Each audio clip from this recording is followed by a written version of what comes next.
तो सबसे पहला क्वेश्चन नंबर 1 है, ठीक। इसमें कह रहा है कि निम्न समस्याओं में रैखिक समीकरणों के युग्म बनाइए और उनके ग्राफीय विधि से हल ज्ञात कीजिए, ठीक है। ये चीज है।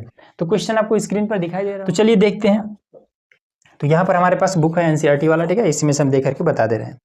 तो क्वेश्चन है, कहता है कि कक्षा 10 के 10 विद्यार्थियों ने एक गणित की पहली प्रतियोगिता में भाग लिया। यदि लड़कियों की संख्या लड़कों की संख्या से 4 अधिक हो तो प्रतियोगिता में भाग लिए लड़कों और लड़कियों की संख्या ज्ञात कीजिए। अब ये चीजें कैसे होगा? तो सबसे पहला चीज रैखिक समीकरण, हाँ एक चीज और समझ लिए कि रैखिक समीकरण इसलिए कहते हैं क्योंकि ये जो समीकरण है कोई भी समय के ले लीजिए, 2x + 3y = 3, इस तरीके से ये जो समीकरण है इसकी मदद से हम एक रेखा इस तरीके से खींच सकते हैं, ठीक है ना। इस समीकरण की मदद से हम एक रेखा खींच सकते हैं, इसीलिए इसको हम क्या बोलते हैं? रैखिक समीकरण बोलते हैं, ठीक है। अभी हम आपको इस समीकरण की मदद से रेखा खींचकर भी दिखाएंगे एग्जांपल आपको, ठीक है ना। क्योंकि जो क्वेश्चन नंबर 1 का जो फर्स्ट और सेकंड है इसमें यही सारा चीज करना है, ठीक है। रेखा ही खींचना है ये समीकरण की मदद से, ठीक। तो वो चीज मैं आपको करके दिखाऊंगा। चलिए फटाफट फर्स्ट नंबर हल करते हैं। 1 का फर्स्ट, ठीक। इसमें कह रहा है कुल विद्यार्थियों की संख्या है 10, ठीक है, और लड़कियों की जो संख्या 4 अधिक है। अब हमें नहीं पता है कि लड़कों की संख्या कितनी है और लड़कियों की संख्या कितनी है, तो जब नहीं पता है तो मान लेंगे, लिखेंगे कि माना लड़कों की संख्या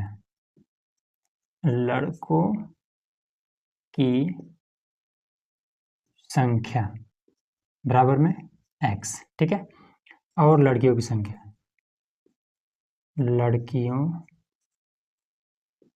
की संख्या बराबर में y। बात क्लियर हुआ? अब इसमें क्या है, लड़के और लड़की है, दोनों लोग को मिलाकर के टोटल कितना संख्या है? तो 10 लोग हैं। तो यहां लिखेंगे प्रश्न अनुसार लड़कों की संख्या x प्लस में लड़कियों की संख्या y, दोनों लोगों को मिला करके टोटल हो जाते हैं 10 लड़के। समीकरण 1 हो गया, ठीक। फिर दूसरा कंडीशन क्या कह रहा है? कह रहा है कि लड़कियों की जो संख्या है लड़कों से 4 अधिक है। अब अगर हम लड़कों की संख्या को और सामने अगर हम लड़कियों की संख्या को रखते हैं तो इसमें अधिक कौन है? अधिक ये है ना, ये है। लेकिन अब दोनों को हम आमने सामने, दोनों को हम बराबरी में रखे हैं, तो अब बराबर, बीच में अगर बराबर है तो दोनों को बराबर ही तो करना पड़ेगा ना। तो ये क्या है, 4 कम है और ये 4 अधिक है, ठीक। तो जो अधिक है इसमें से 4 माइनस कर दें तब ये बराबर होगा, या फिर इसे ये जो लड़कों की संख्या है इसमें 4 जोड़ दें तब बराबर होगा, ठीक है। क्योंकि दोनों को हमने आमने सामने रखा है और आमने सामने होने का मतलब है कि दोनों को हमें बराबर यहाँ पर करना पड़ेगा। तो क्या करें, या तो आप लड़कियों में से 4 घटा दीजिए या फिर लड़कों में 4 जोड़ दीजिए। तो क्या करें, चलिए इसी में 4 जोड़ दे रहे हैं, या फिर इसी में घटा दें, चलिए घटाइए दे रहे हैं, कुछ भी कर सकते हैं, कोई दिक्कत वाली बात नहीं है, ठीक है। y को इधर बुला लाइए, तो x माइनस का y बराबर में ये माइनस का 4, और ये हमारा एक समीकरण और रेडी हो गया, इसको हम सेकंड नाम दे देंगे, ठीक है। ये 2 हमारा तैयार हो गया रैखिक समीकरण। बात क्लियर हुआ ना? अब इसमें एकदम से साफ साफ लिखा है कि इसको ग्राफीय विधि से हल करना है, ठीक है। तो चलिए इसको ग्राफीय विधि से कैसे हल करेंगे? तो उसके लिए इसमें सबसे पहले x और y का मान निकालना पड़ेगा। तो चलिए मान निकाल लेते हैं। तो पहले इसी का निकाल लेते हैं। तो मान निकालने के लिए सिंपल तरीका है, यहां से करते हैं, ठीक है। देखिए लिखिए यहाँ पर कि x माइनस का y बराबर में माइनस का ये 4। तो x बराबर में 0 करिए, ठीक है। अब 0 यहाँ पर रख दीजिए। तो जब 0 रखेंगे तो कितना हो जाएगा, 0 माइनस का y बराबर में माइनस का ये 4, माइनस से माइनस खत्म, तो y बराबर में ये आपका 4, ये आ गया, ठीक। x बराबर हमने 0 एक बार रख के देख लिया तो हमारा y बराबर 4 आया। अब हम y बराबर 0 रखेंगे, y बराबर हम 0 रखेंगे, यहाँ पे 0 रख दीजिए। तो x माइनस में y की जगह पे 0 बराबर में माइनस का ये 4, तो x बराबर में माइनस का ये 4, ये हमारा दूसरा आ गया। y जब हमने 0 लिया है तो x हमारा माइनस का 4 आया है, ठीक है। चलिए अब आ जाते हैं इसमें।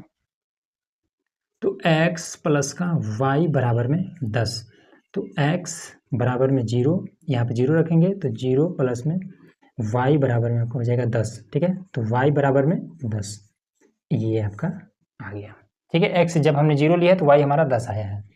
अब हम y जब 0 लेंगे यहाँ पे, तब x का मान कितना आएगा, तो x प्लस में 0 जब लेंगे तो ये हमारा 10, तो x बराबर में आपका हो जाएगा 10, ये आपका आ गया। ठीक है, क्लियर हो रहा है। अब आ जाते हैं, बॉक्स बनाते हैं। ये इस तरीके से बॉक्स बना लेना है आपको। इसमें रखना है x, इसमें रखना है y, और दूसरा बॉक्स भी दूसरे समीकरण के लिए, 2 समीकरण है ना हमारे पास, तो इस तरीके से बना लेना, इसमें x, इसमें y। बात क्लियर हुआ। चलिए अब इसमें देखिए, पहले इस वाले समीकरण से देखते हैं। तो x बराबर जब हमने 0 लिया था, तो x के सामने जब हम 0 रखेंगे तो y बराबर कितना मिला था, 4 मिला था, तब y के सामने 4। फिर y जब हमने 0 लिया था, तो y के सामने 0 रखेंगे, तब x हमारा -4, तो x हमारा -4। ठीक है, इतना तो हो जाएगा ना इजिली। फिर अब देखिए, x जब हमारा 0 है, x जब 0 है तो y हमारा 10 है। अब जब y 0 है, y के सामने 0, तब x हमारा 10 है, x हमारा 10 है। बस खत्म है। अब ये वाला उठाइए और रख दीजिए ग्राफ पे, बस हो जाएगा। ठीक है, तो देखिएगा कि किस तरीके से ये रैखिक समीकरण है, और ये रैखिक समीकरण की मदद से हम कैसे एक रेखा खींच सकते हैं। 2 रैखिक समीकरण है तो 2 रेखा हम खींच के दिखाते हैं। ठीक है ना, देखिए, तो ये हमारा एक बन जाता है चतुर्थांश, इस तरीके से। ठीक है, जब आप इंच फीट से नाप करके बनाएंगे ना, तो एकदम से एक्यूरेट आएगा। हो सकता है कि हमसे थोड़ा सा इधर उधर हो जाए। ठीक है, और इसी से आपको ये भी पता चल जाएगा कि लड़कियों की संख्या कितना है और लड़कों की संख्या कितना है। ठीक है, चलिए, ये हमारा हो जाएगा y, और ये y डैश, इधर हो जाता है x, इधर होता है x डैश। ठीक है, बीच में मूल बिंदु होता है ये। ठीक, चलिए अब इसमें देखेंगे कि y पर, पहले वाले ब्रैकेट में y पर सबसे हाईएस्ट वैल्यू कितना चाहिए, तो 4 चाहिए, और इसमें y पर कितना चाहिए हाईएस्ट, तो यहाँ पर क्या है, 10 चाहिए। ठीक है, इस मूल बिंदु से ऊपर की तरफ प्लस में होता है, जब y का मान प्लस में हो तो ऊपर की तरफ लिखते हैं, और जब y का मान माइनस में हो तब हम नीचे की तरफ लिखेंगे। यहाँ पर x का मान माइनस में है, तब ये हम डैश की तरफ लिखेंगे। ठीक है ना, डैश की तरफ, ये माइनस वाला। अब वो y का मान अगर माइनस में रहेगा तो ये डैश की तरफ लिखेंगे, x का मान माइनस में रहेगा तो डैश की तरफ लेंगे। ठीक है ना, चलिए तो पहले ले लेते हैं। तो y पर हमें 10, हाईएस्ट हमें 10 चाहिए, तो इसी पर 10 पहले ले लेते हैं। तो 1 2 3 4 5 6 7 8 9 और ये 10। ठीक है, 10 बिंदु हमने इस पर ले लिया है। फिर x पर भी 10 बिंदु ले लेते हैं, और वो भी प्लस में है, तो प्लस में तो इधर की तरफ लेंगे। 1 2 3 4 5 6 7 8, ये तो कम पड़ रहा है तो इसको बढ़ा लेते हैं, 9 और ये 10, ये हो जाएगा। ठीक है, क्लियर हो रहा है। फिर अब देखिए, और y पर 4 तो हम प्लस में ले लेंगे इसी में से, और हमें x पर माइनस में 4 चाहिए, तो 1 2 3 4, ये हो जाएगा। फिर y पर भी 4 चाहिए, तो ये तो हो जाएगा। ठीक है, चलिए ठीक है, कोई बात नहीं, हो गया। अब तो अब इसमें देखिए, इस पर रेखा कैसे खींचेंगे, x पर -4 से, ठीक है, x अक्ष पे -4 से, और y पर +4 तक मिलाएंगे। तो देखिए, x अक्ष -4 से मतलब यहाँ से, यही है ना -4 डैश की तरफ, यहाँ से, और y पर 4, y पर 4 कहाँ पर आएगा, 1 2 3 और 4 यहाँ पर आ रहा है। तो अब इसको ऐसे मिला देंगे, तो इसको हम ऐसे मिला देंगे। ठीक है, मिला दिया। अब इसके बाद देखिए, x पर अब 10 पे, x पर 10 कहाँ पर, यहाँ पर है। फिर y पर 10 से मिलाएंगे, y पर 10 यहाँ से, तो अब इसको हम इस तरीके से मिलाएंगे। यहाँ पर हमें एक बिंदु मिल गया। ठीक है, मिल गया ना। अब इसमें देखिए, अब इसको अगर हम ध्यान से देखेंगे, गिनेंगे, तो ये कहाँ पर आएगा, तो ये आकर के मिलेगा यहाँ पर। ठीक है ना, यहाँ पर मिल रहा है, और इधर ये कितना मिलेगा, ये लगभग में आपका यहाँ पर मिल जाएगा। ठीक है, एकदम से जब आप नाप करके बनाएंगे ना, तो एकदम से एक्यूरेट मिलेगा, थोड़ा भी इधर उधर नहीं होगा। अब ये हम वैसे ही अंदाजे बनाए हैं, तो इधर उधर हो सकता है। ठीक, तो अब इसमें देखिए, ये बिंदु मिल गया। अब इस बिंदु का नाम क्या देंगे, तो सबसे पहले x अक्ष पे जो भी मान मिलता है उसी का नाम देते हैं। तो एक्स सच हमारा ये है, इस पर हमारा कहाँ पे आके मिला है, यहाँ पर मिला है। तो गिन लीजिए 1 2 3, तो पहले लिख लीजिए एक्स पर हमारा 3 मिला है। फिर वाई पर कहाँ पर मिला है, तो 1 2 3 4 5 6, ठीक है, 6 और 1 7। इसमें देखिए थोड़ा सा टेढ़ा ये लग रहा है, ये लगभग में यहाँ पर मिलेगा, ठीक है, इस तरीके से मिलेगा, ठीक। तो ये 7 पर मिलेगा, ये 7 पर मिलेगा, इस तरीके से, ठीक। अब बात आती है कि हमारा ये मान कैसे निकलेगा कि लड़कों की संख्या कितनी है और लड़कियों की संख्या कितनी है। तो देखिए कैसे निकलेगा। लड़कों की संख्या, लड़कों की संख्या, लड़कों की संख्या, तो लड़कों की संख्या, लड़कों को हमने क्या माना था, एक्स माना था ना। तो एक्स अक्ष पे कितना बिंदु मिला है, 1 2 3 बिंदु मिला है, तो ये 3 हो जाएगा, ठीक है। फिर लड़कियों की संख्या, इसको हमने y माना था, तो y अक्ष पर कितना मिला है, तो 1 2 3 4 5 6 7 मिला है। तो लड़कियों की संख्या, लड़कियों की संख्या बराबर में 7, बस यही आपका आंसर हो जाएगा। इस तरीके से आपको करना है, ठीक। चलिए अब सेकंड नंबर में, तो देखिए सेकंड नंबर, अब सारा नियम हमने बता दिया, अब इसको फटाफट हल करते हैं, ठीक। कह रहा है कि 5 पेंसिल तथा 7 कलमों का मूल्य 50 रुपये है, ठीक। तो देखिए, और उसके बाद से 7 पेंसिल और 5 कलम जब लिया जाता है तो 46 रुपये में मिल जाता है। तो कह रहा है कि एक पेंसिल का मूल्य और एक कलम का मूल्य बताइए, ठीक है। चलिए भाई सेकंड वाला, एक पेंसिल, एक, पहले तो माना लिखेंगे ना, माना, माना एक पेंसिल, एक पेंसिल का मूल्य हम मान लेते हैं कि x रुपये है, ठीक है। और एक पेन लिखा है कि कलम लिखा है, भाई पेन है कि कलम है, कलम है, ठीक है ना, हिंदी में प्रॉपर हिंदी में लिखा है, एक कलम का मूल्य बराबर में y है, ठीक है। इतना तो सबको पता हो गया। अब कह रहा है, अब देखिए इसमें इसको कैसे समझेंगे। अगर एक पेंसिल का मूल्य x रुपये है, जैसे इसको यहाँ पर ऐसे समझिए, जैसे कि एक चॉकलेट अगर 1 रुपये में मिल रहा है, ठीक है, एक टाफी अगर 1 रुपये में मिल रहा है, तो फिर 5 टाफी कितने रुपये में मिलेगा। तो आप क्या करेंगे, एक टाफी, कोई टाफी है 1 रुपये में मिल रहा है, ठीक है, तो 5 टाफी कई रुपये का मिलेगा, तो 1 में गुणा कर देंगे 5 से, फिर कहेंगे कि ये 5 रुपये का मिलेगा, यही तो काम करेंगे ना। अब यही सेम प्रोसेस इस पर भी, एक पेंसिल का मूल्य अगर x रुपये है तो 5 पेंसिल का मूल्य 5x हो जाएगा, ठीक है, और 7 कलम का मूल्य 7x हो जाएगा। दोनों का जब रेट जो भी मिलता है, ठीक है, दोनों का जब मिला दिया जाता है, जैसे कि 5 कलम और 7, ये 5 पेंसिल और 7 कलम दोनों खरीद करके और बाद में चेक किया जाता है, तो टोटल 50 रुपया खर्च हुआ है, ठीक है। तो यहाँ पर लिखेंगे प्रश्नानुसार, प्रश्नानुसार, ठीक है। तो इसमें 5 पेंसिल मतलब 5x प्लस में 7 कलम मतलब 7y, 7y, दोनों को जब खरीदने के बाद से पैसा जब जोड़ा जाता है तो लास्ट में कितना, 50 रुपये खर्च हुआ है, 50 रुपये,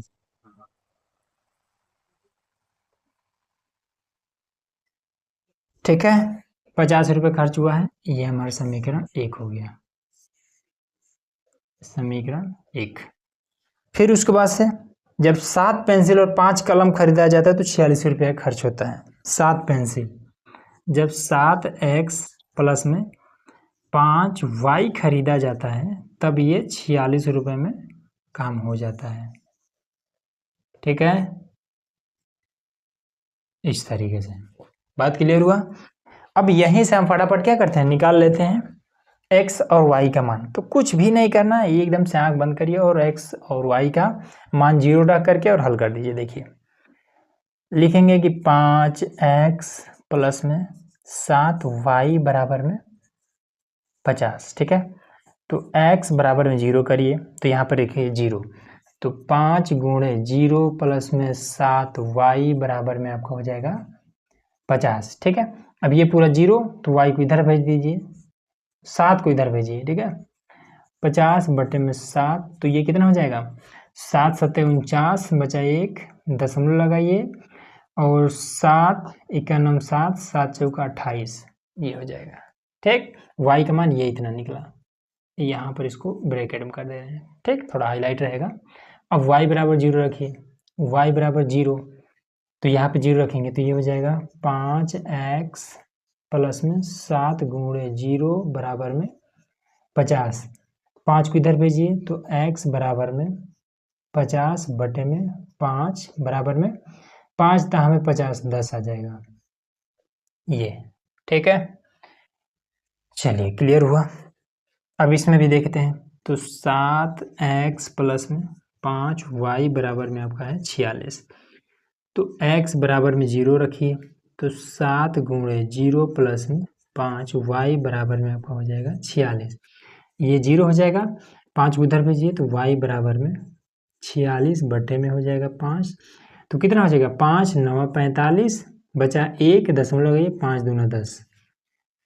फिर y बराबर 0 रखिए, यहाँ पर 0, तो 7x प्लस में 5 गुणे 0 रख देंगे, बराबर में आपका ये 46, तो ये खत्म।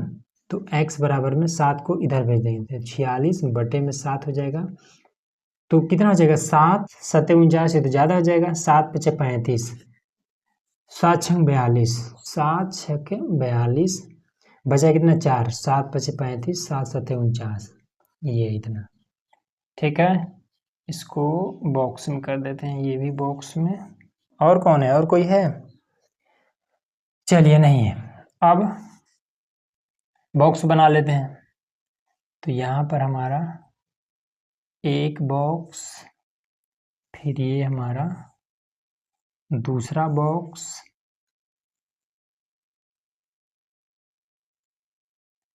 x y, x और y। ठीक है, क्लियर है। चलिए देखते हैं, x जब हमने 0 लिया है, तो y हमें 7.14 मिला है। फिर y जब हमने 0 लिया है, तो x हमें 10 मिला है। ठीक, x हमने 0 लिया है, तब y हमें 9.2 मिला है। फिर y हमने जब 0 लिया है, तब x हमें 6.57 मिला है। ठीक है, चलिए अब ग्राफ बना लेते हैं। तो चलो भाई ग्राफ बनाते हैं। तो ये हमारा एक रेखा हो गया, और ये दूसरा रेखा हो गया। इसको हम y बोलते हैं, नीचे वाला ये y डैश, इधर वाला x बोलते हैं, और इधर वाला x डैश, ये हमारा मूल बिंदु। चलिए अब इसमें बॉक्स में देखिए, x अक्ष पे सबसे ज़्यादा अगर जाएंगे तो 10 जाना है, वो भी प्लस में। तो प्लस जाने के लिए हम इधर जाएंगे। ठीक है, x अक्ष पे 10 चाहिए ना, तो हम इधर जाएंगे। माइनस होता है तो हम इधर आते हैं, डैश की तरफ आते हैं। और उसके बाद से y पर हमें 9 जाना है, 9.2। ठीक है, तो पहले लिखते हैं 1 2 3 4 5 6 7 8 9। ठीक है, 9.2 है तो हल्का सा बढ़ा लेंगे बस। ठीक है, हल्का सा बढ़ाएंगे बस हो जाएगा। और हमारा तो यहाँ से स्केच से बनाना है, ठीक है, मार्कर से बनाना है, तो हमारा तो वैसे ही बढ़ जाएगा, तो हमें बढ़ाने की जरूरत नहीं है। ठीक, फिर अब इसमें x अक्ष पे 10, 1 2 3 4 5 6 7 8 9 और 10। चलिए पूरा फुल हो गया है। फिर अब इसमें और कुछ है, चलिए और कुछ नहीं है। अब आ जाते हैं, इसको पहले ये वाला रेखा खींचते हैं। देखिए x पर 10 से, यहाँ 10 से, और y पर 7.14 तक जाना है। तो 7 1 2 3 4 5 6 7, ये है ना। अब 7 से हल्का सा बढ़ जाना है, 1.4, ये 1 4, हल्का से जब बढ़ेंगे तो हल्का से बढ़ लेते हैं और ये इस तरीके से आके मिल गया, ठीक है ना, यहाँ से यहाँ मिल गया, ठीक। फिर आ जाते हैं दूसरा। अब इस समीकरण से हमने एक रेखा खींच दिया, रैखिक समीकरण हमारा कंप्लीट। अब इससे आ जाते हैं x पर हमें 6.5, ठीक है, 5 7 है तो लगभग में 6.5 है।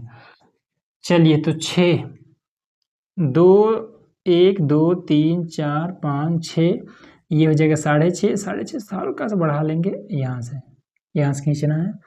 y पर 9.2 यहाँ तक आना है। यहाँ 9 है, देख लेते हैं कितना है, 1 2 3 4 5 6 7 8 और 9, कहीं गड़बड़ तो नहीं हुआ, 1 2 3 4 5 6 7 8 9, तो यहाँ पर ये फिर हमने गलत कर दिया है। हमें चाहिए क्या 7.14, तो 7 से जाना पड़ेगा ना, तो 6 यहाँ पर 7, तो यहाँ से जाना पड़ेगा इस तरीके से, ठीक। चलिए अब इसमें आ जाते हैं, तो 6 6.5 यहाँ पे और 9.2, तो लगभग में यहाँ से आ जाएगा इस तरीके से, ठीक। अब देखिए थोड़ा सा इधर उधर हो गया है, तो चलिए इसको मैनेज कर लिया जाएगा। अब इसमें देखिए कहाँ पर मिल रहा है, यहाँ पर है 1 2 3 4 5, लगभग में यहाँ से मिल रहा है, ठीक है, ये तो हमको लग रहा है एक्यूरेट मिल गया है। और नीचे लगभग में यहाँ पर मिलेगा, ठीक। तो सबसे पहले x वाला जो अक्ष है इसी का मान लिखते हैं, तो यहाँ पर 3 पर मिल रहा है, तो ये 3, फिर इधर 1 2 3 4 5, ये हो जाएगा 5, ठीक, क्लियर है। चलिए अब यहाँ पर मान के बताना, एक पेंसिल का मूल्य, एक पेंसिल का मूल्य बराबर, पेंसिल को हमने x माना है तो x अक्ष पे कितना है, 1 2 3, x अक्ष पे 3 है तो 3 रुपया है, ठीक। और एक कलम का मूल्य y माना है तो y अक्ष पे गिन लेते हैं, 1 2 3 4 5, ये हो जाएगा 5 रुपये, बस खत्म कहानी, ठीक है ना।